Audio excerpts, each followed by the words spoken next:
This is an ultimate guide into creating an effective study schedule, not just any study schedule, an effective one, as in one that actually works. I swear down by the PBE system. It's what got me A stars and A's, and I decided, you know what, let me tell you about it so that you feel less overwhelmed and more organized when it comes to schoolwork.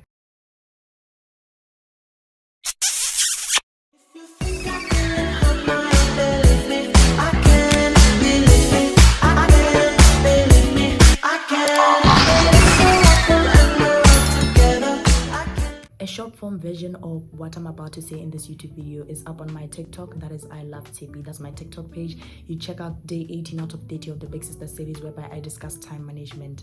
I do recommend that you sit through this whole video and watch it from start to end so that you're able to digest what I'm saying as I explain thoroughly and dissect the system at which you can create an effective study schedule. PBE is an acronym that stands for Planning, Building, and Execution. This is a simple system that is adopted into creating an effective study schedule. It's easy to remember by the acronym itself, PBE. It is easy to apply. It is easy to navigate through, easy to understand. It is not complicated at all. Stage 1, planning. For this, I'm going to need you to grab your computer, your iPad, your pen and paper. Personally, for drafts, I usually tend towards pen and paper so that I'm able, there's the freedom to scribble. And then the final draft is where I tend towards digital tools, which I'll talk about later in this. Your life as a student is typically divided into two. There's your personal side, then there's your school side. Personal side is obvious, your daily routine, exercise, sports that you play, the chores, your downtimes, your social life, those kind of things is your personal side. Then your school side obviously is your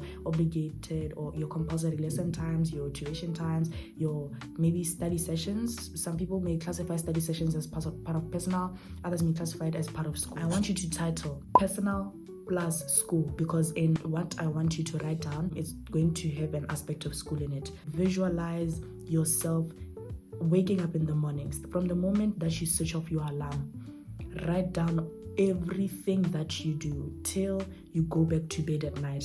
Your daily routine, your chores, your lesson times, what time you get to school, your lesson times, your extracurricular activities, your exercise, your appointments, your part-time working times, your tuition time, and your downtime. When I say downtime, and it's something that I'm yet to explain, when I say downtime, I'm not talking about things whereby you're scrolling on social media for 3 hours straight and it's eating into your study time. No. When I say downtime, I mean connecting with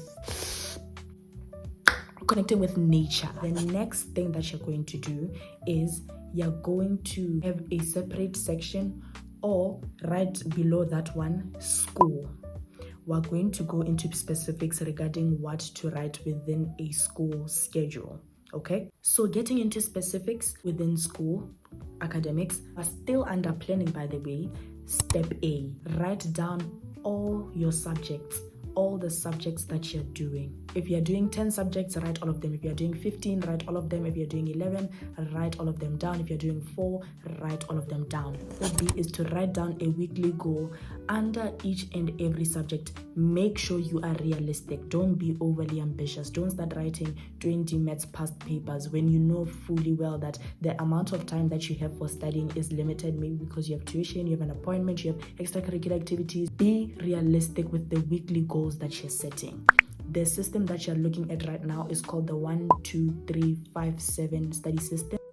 So the 1, 2, 3, 5, 7 is a system which you apply when you are writing a test, and those numbers signify the days that you're able to retain the most information. I have used this in most of my tests and all of my tests, and it works. Let me give an example. So here you have bio and maths on the 31st, sample test. On the 30th you have French paper 3, then on the 28th you have economics paper 4. Now I am going to be using French paper 3 so that I can explain to you guys how the system is applied. So you go one day before. That's going to be the most intense revision, 29th. Be specific with your goals. And then you're going to be using 2 days before. 1, 2. It lands on the 27th. You write it down again. Be specific with your goals so that it motivates you to study. Then 3 days before, you're going to write it. It lands on the 24th. Be specific with your goals. Don't just write studying and all those things. 5 days before, same thing. And then 7 days before you're going to count. So make sure you start counting from the new spot, not from the old spot. So yeah, that is how the system comes about. And it is very important for you to be specific with your goals. Okay, be specific with your study goals. This is what the full calendar looks like. In pencil is the ones where it's just self-studying with no test, and yeah, just no test, and you're just going to be studying against specific goals. And on the side, I segregated it with dotted lines. Those signify the weekly goals that I am aiming for, and you guys could take a screenshot so that you could use it as a sample. Here is the full view. Step C or part C, write down your daily goals. Be realistic. Write down your daily goals as well as estimated times regarding how long you want the study session to last, or how long you think the assignment is going to take, or how long you think the project is going to take. Make sure you use your weekly goal as a template to draw up your daily goals, and be realistic. This is why I said be realistic with your weekly goals. If your weekly goal is to do 10 maths past papers, then that means that you have to, maybe Monday to Friday, you're scheduling almost 2 past papers, maths past papers. So make sure your daily goals and your weekly goals are together. Part D, write down all academic related tasks. I put this here because people's version of academic goals, both weekly and daily, may be different. Sometimes you find that someone's weekly goal is to finish an assignment, and then someone else's weekly goal is to maybe do a past paper, something which is more focused in the long term for finals, in which they disregard the current situation whereby they still get assignments and they still get tests. But in the case that you are one of those who is within the latter, then write down all your academic related tasks, and I want you to organize them in order of urgency, from most urgent to least urgent. Remember, don't organize them yet. Make sure you write them down so that you have a visual and a more physical image of what you're dealing with. And then after you've written them down, that's when you can organize them into most urgent, then to least urgent. For example, most urgent would be a project or an assignment or homework which is due tomorrow. Difficult subjects,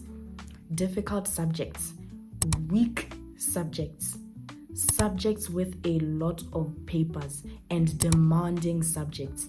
Let me give you examples of each. Difficult subject, someone's difficult subject may be physics, and then their weak subject, which is primarily the same. Difficult subjects and weak subjects is somewhat the same, not really the same, but somewhat the same. So let me say difficult/weak subjects should be within your most urgent/most important. So they should be one of those which are high there. Demanding in the sense of the content that you need to study. For example, like biology, it is demanding because of the amount of content that you need to study. It may not necessarily be hard. Just because it's demanding doesn't mean that it's hard. Sometimes it's just demanding in the sense that the amount of time that you need to allocate is a lot. Subjects with a lot of papers should definitely be high up there.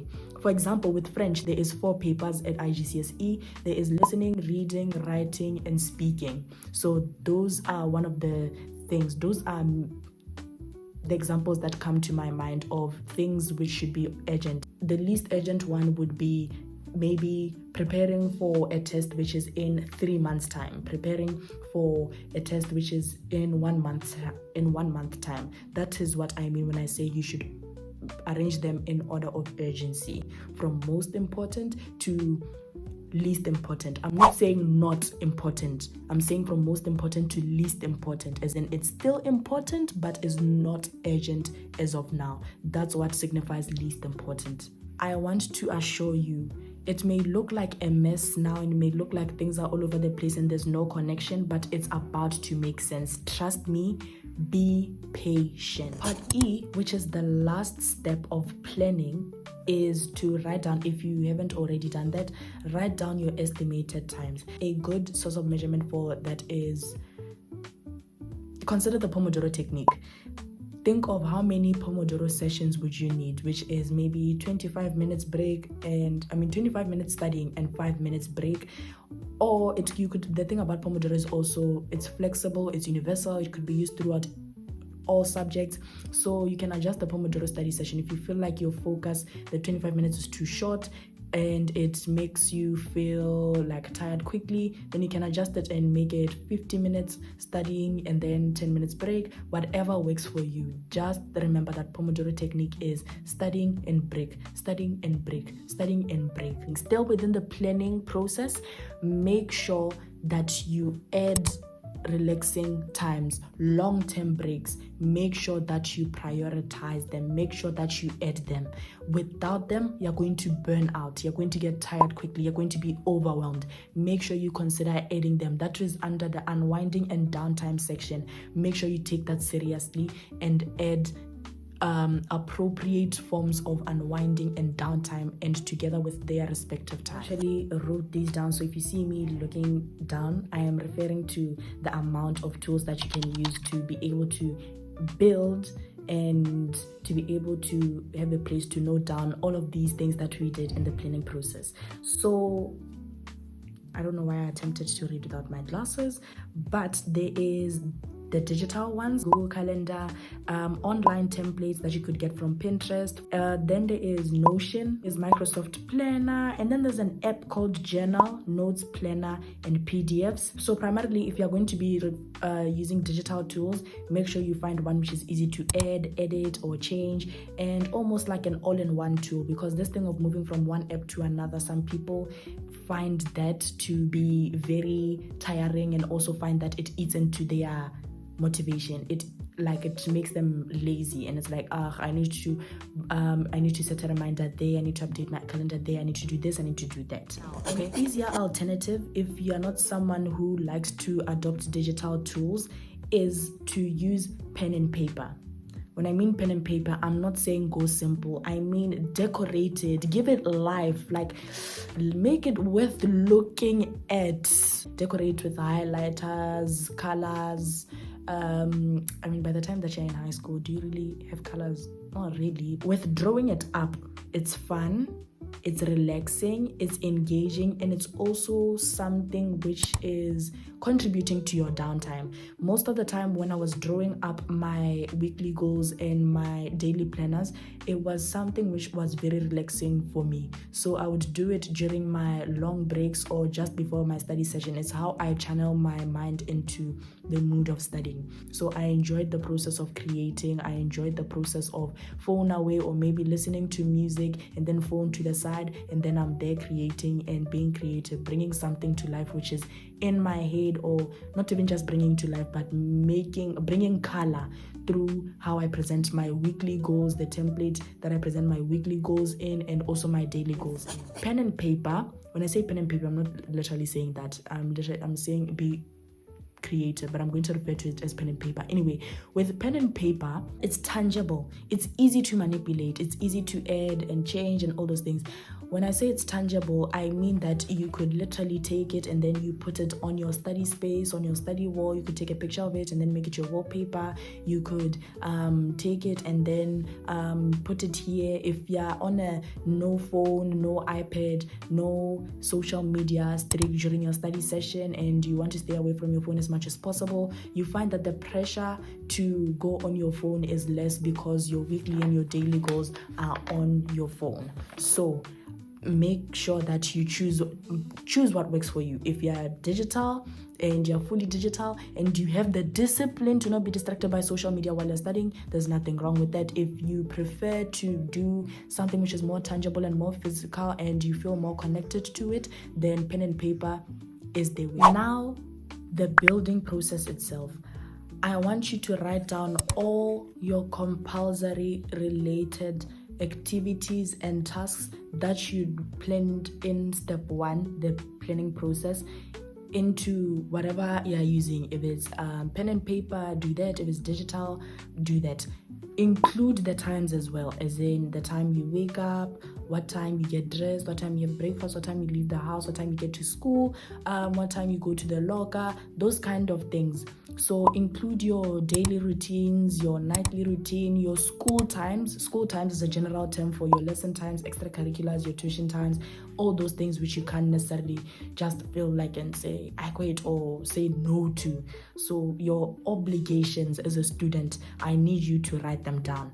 That is the step that you're going to be taking for building right now, which is step 1. Step 2, I want you to write down. There are going to be empty slots, right? Now that you have done with writing all the compulsory things, there are going to be empty slots which are there.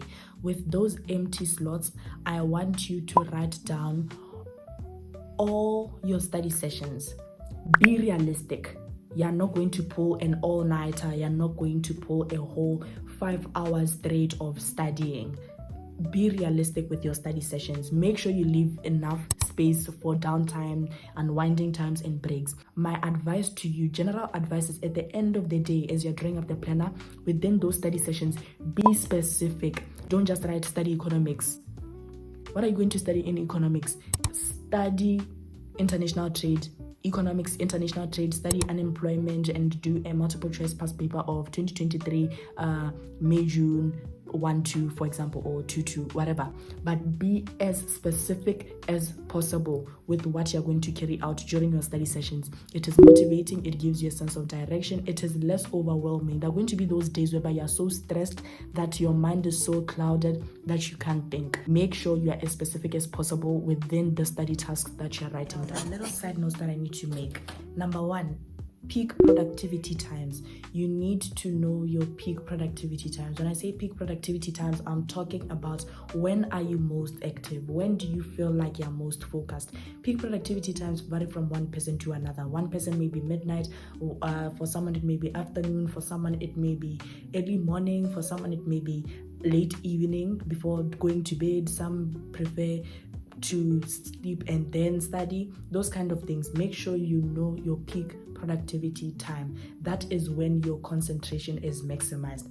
For your most urgent tasks, I need you to allocate them to your times whereby it's during your peak productivity times, because you are doing the most demanding or most difficult or most weak subjects while your mind is at full concentration, is at maximum concentration. Make sure that you slot your most urgent tasks during your peak productivity time. Another thing I want to highlight is with your daily goals. Give it variation. Don't make it monotonous. Be realistic. You can't make it monotonous, because if it's going to be monotonous, it's going to demotivate you to study immediately. If it's just economics, if it's just maths, if it's just this and this, it is understandable if it's multiple sections of the same subject if you are writing the next day, but give it variation as much as possible. Maybe maths, economics, bio, eliminate or minimize monotony as much as possible. Give variation to your daily goals. Be realistic. When you're allocating your study blocks and your study times, look at the Pomodoro technique and say, how many Pomodoro sessions will I be able to manage with studying this subject? If it's 3, and look at your Pomodoro technique. Is it a 25-minute session? Is it a 30-minute session? Is it a 50-minute session? Okay, so if it's the standard 25-minute session of Pomodoro technique, and then you need 3 sessions, that is equal to 75 minutes. 1 hour, 15 minutes of studying a subject, and then breaks, 15 minutes of break total.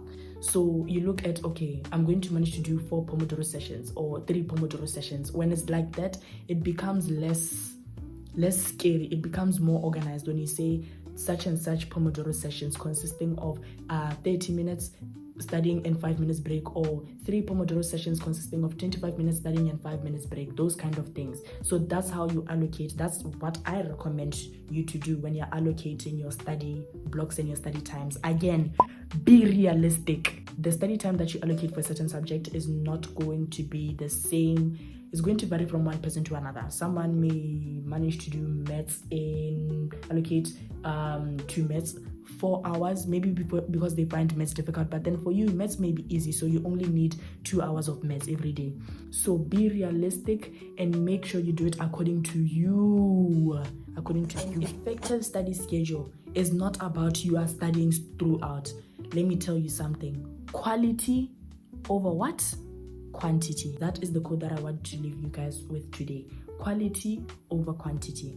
It doesn't matter whether you study for 5 hours. You can study for 5 hours and then I study for an hour and then I get a higher mark than you in the test. Why? Is because what you did in 5 hours, I managed to do it in 1 hour, or I managed to do it in 2 hours.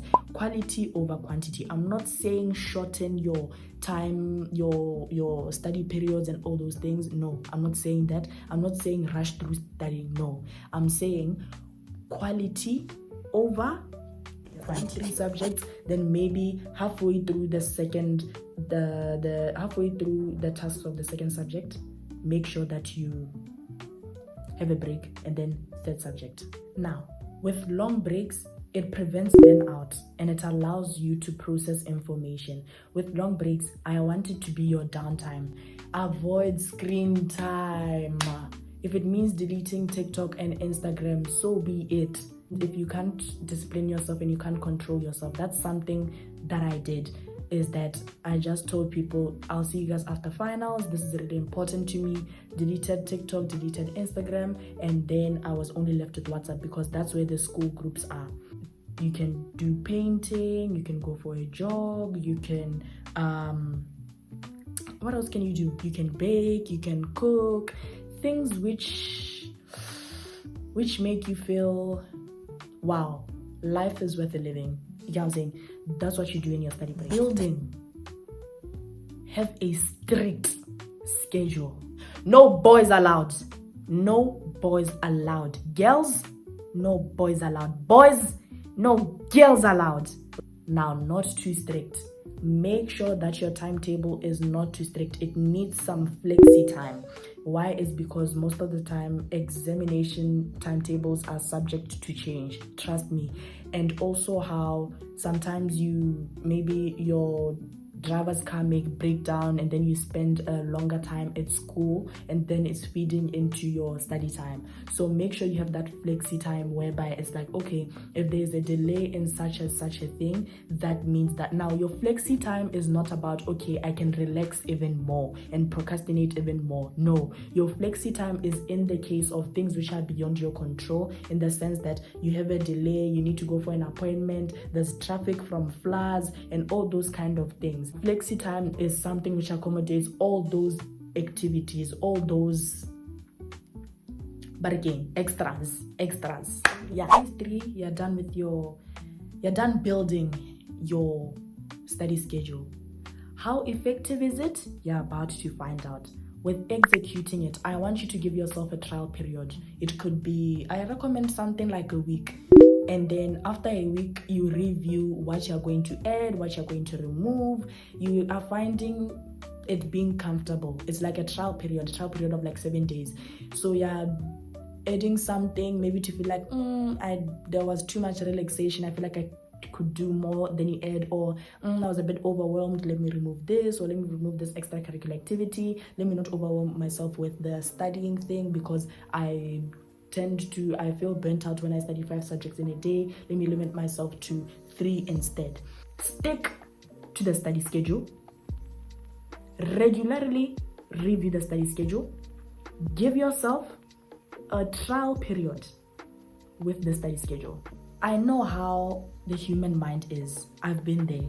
Okay, there will be just one night, even as you're watching this video, you might be so motivated that you give yourself an unnecessary, you have this short peak, like it's a peak that lasts for a short duration of time, whereby the night before you're feeling motivated, you're looking at productive recent days in my life, you're looking at morning routines, you're looking at night routines and all those things, like school days in my life, study vlogs and all those things.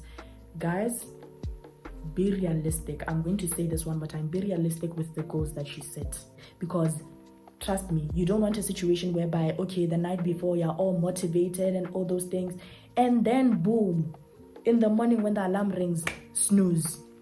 I'm no longer motivated as much. I was being overly ambitious or too ambitious. You don't want that. So be realistic from the get-go. How effective it is, you're going to review at the end of the trial period. It's not yet effective because you haven't put it into effect. After 7 days, you're going to analyze, okay, it would be effective if I added this, if I reduced this, if I added this, if I reduced this, if I allocated this time, if I did this, if I did this, if I did this, or if I presented it this way, it would be effective for me. That is how you create an effective study schedule. I hope you cuties found this video useful, helpful with the examples that I gave. You found it engaging, and if you made it from start to finish, I love you and you deserve Lamza. Make sure you subscribe so that you are able to see other videos of how I got A stars and A's for both IGCSE and A levels.